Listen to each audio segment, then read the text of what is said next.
Ini ada gerakan sekarang anti maulid, gerakan anti tahlil.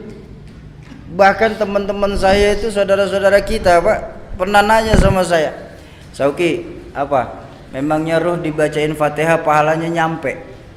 Saya bilang nyampe Pak. Apa dalilnya? Nggak usah pakai dalil Pak, nanti kita jadi perang dalil. Kalau Bapak nggak percaya, Bapak mati aja duluan, saya bilang. Ntar saya kirimin Fatihah. Kalau nggak nyampe, balik lagi kasih tahu. Loh, kalau khilafiyah kita perbesar Pak, sampai kiamat pun nggak akan selesai. Benar? Makanya Al-Quran memberikan jalan tengah. Apa jalan tengah yang Al-Quran ajarkan? Lana a'maluna walakum a'malukum. Jadi buat saya yang senang maulid kita di Pekanbaru, bagus, terusin. Baginda Nabi senang. Yang nggak suka maulid juga udah diem-diem aja Pak. Nggak usah pakai ngata-ngatain yang maulid dan bakal masuk neraka. Dikit-dikit neraka, dikit-dikit neraka. Emang neraka punya bapak moyangnya? Hati-hati nih, hati-hati. Nih kita di tempat kita nih di Pekanbaru ini masih banyak ulama-ulama, masih banyak guru-guru.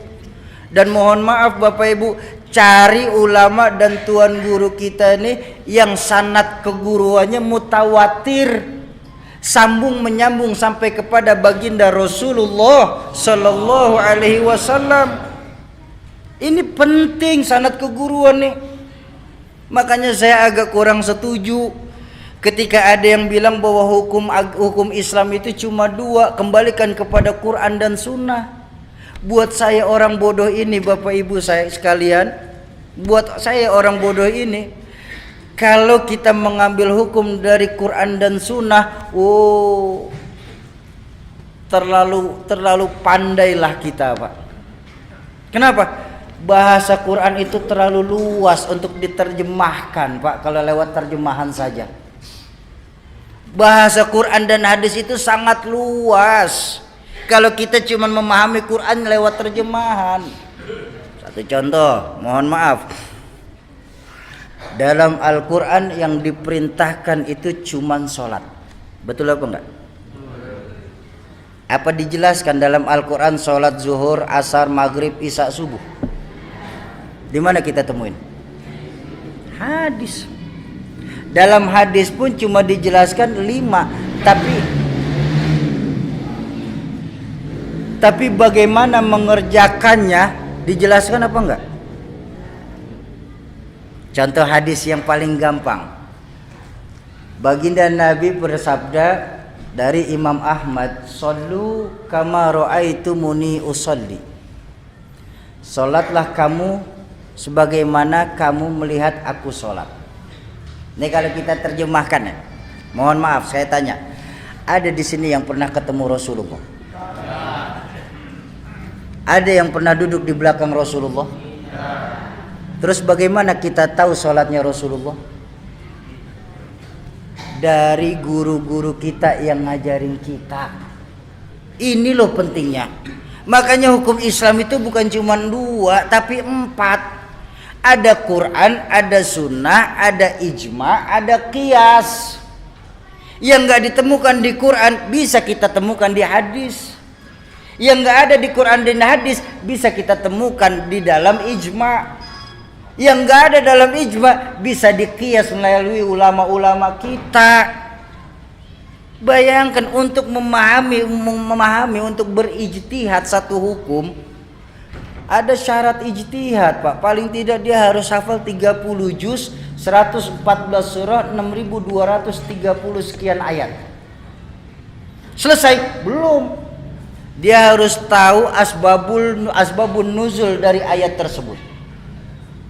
Selesai? Belum. Dia harus mengkhatamkan minimalnya 3 tafsir Al-Quran yang masyhur. Tafsir Jalalain, tafsir Ibnu Katsir maupun tafsir Tabari. Silakan. Selesai? Belum. Dia harus belajar asbabun nuzul. Untuk tahu asbabun nuzul berarti harus belajar hadis. Untuk tahu kedudukan hadis kan harus belajar mustalahul hadis. Untuk tahu mustalahul hadis ya tentu harus belajar asbabul wurud.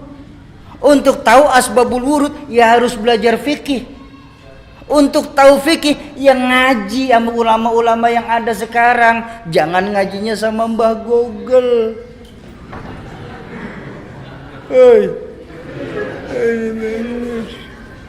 Hati-hati. Enggak semua bid'ah itu jelek. Enggak semua yang tidak dilakukan Rasulullah itu jelek. La kullu bid'atin dhalalah. Ada enggak semua bid'ah itu jelek, ada bid'ah hasanah. Contoh. Quran yang lagi kita baca sekarang ini, Pak. Itu bid'ah, Pak. Benar enggak? Di zaman Rasulullah enggak pernah membuat mushaf. Semua langsung penghafalan kepada sahabat. Cuma ketika Rasulullah wafat di Khalifah Umar bin Khattab, banyak sahabat-sahabat hufaz pada meninggal dunia karena perang.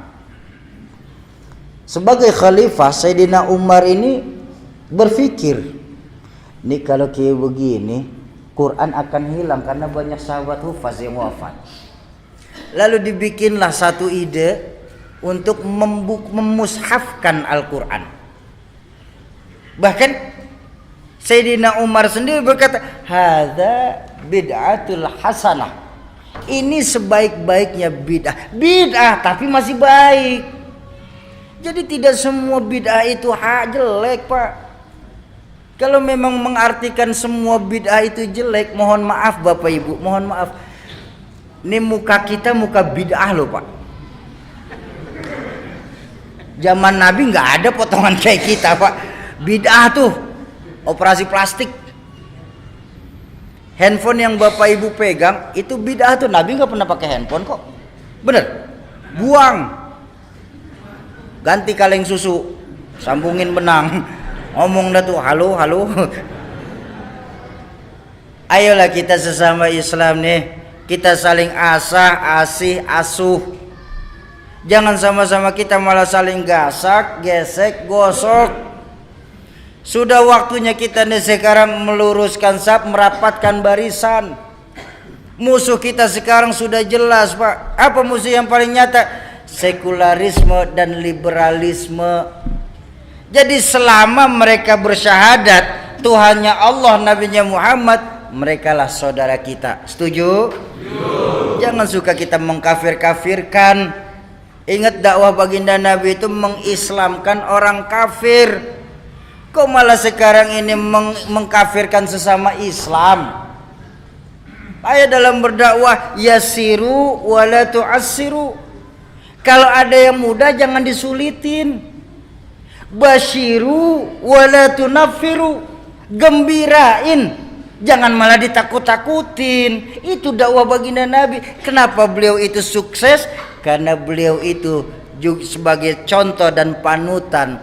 Beliau sebagai contoh dan panutan buat kita. Jadi nggak bisa kita samakan dengan diri kita dengan baginda Nabi. Dan wajar ketika baginda Nabi itu diperingatin maulidnya, Pak. Jadi nggak ada istilah itu melakukan maulid itu bid'ah. Apa bid'ahnya? Oh, kita tambah kenal sama baginda Nabi. Ayo, bagaimana kita bisa tahu sejarah baginda Nabi kalau bukan lewat pembacaan sejarah baginda Nabi? Benar? Tuh Nabi Muhammad seorang manusia biasa, Sauki. Ulama nggak ada yang maksum, Sauki. Yang maksum cuma Rasulullah. Iya, saya setuju. Tapi kan ada sebuah makalah yang mengajarkan kita, laula murabbi ma araftu rabbi. Kalau saja tidak karena guru-guru kita ini, maka niscaya di tampan tidak akan kenal siapa Tuhan kita. Pertanyaan saya simpel, Bang. Di mana keimanan kita sebagai muslim? Yang ketika nanti di yaumil mahsyar semua kita ini akan dimintakan pertanggungjawabannya. Sudah termaktub dalam surah Yasin, al-yauma nakhtimu ala afwahihim wa tukallimuna aydihim wa tashhadu arjuluhum bima kanu. Mulut dikunci, tangan berbicara, kaki bersaksi atas apa-apa yang kita lakukan di permukaan bumi Allah ini. Di mana, Bang, nilai keimanan kita sebagai muslim, Bang? Yang ketika nanti Allah Qadi Rabbul Jalil, Allah akan bertanya kepada masing-masing kita, kamu orang tampan yang katanya Islam, di mana posisi kalian ketika kalian tahu agamaku lagi dihina-hina? Kamu yang katanya pecinta kekasihku Muhammad, di mana posisi kalian ketika kalian tahu di dunia ini kekasihku lagi disamakan dengan Insinyur Soekarno? Dan kalian yang ngaku-ngaku sebagai muslim, di mana posisi kalian ketika kalian tahu para wali-waliku di dunia ini lagi dicari-cari kesalahannya? Di mana nilai keimanan kita sebagai muslim sesungguhnya? Ayo di peringatan tablik akbar malam hari ini, kembalikan lagi nilai keyakinan kita kepada Allah Subhanahu wa ta'ala. Tanamkan kepada diri kita, kalau kita sendiri, yang kedua Allah. Kalau kita berdua, yang ketiga Allah. Jangan pernah pisahkan Allah dalam hidup kita. Setuju?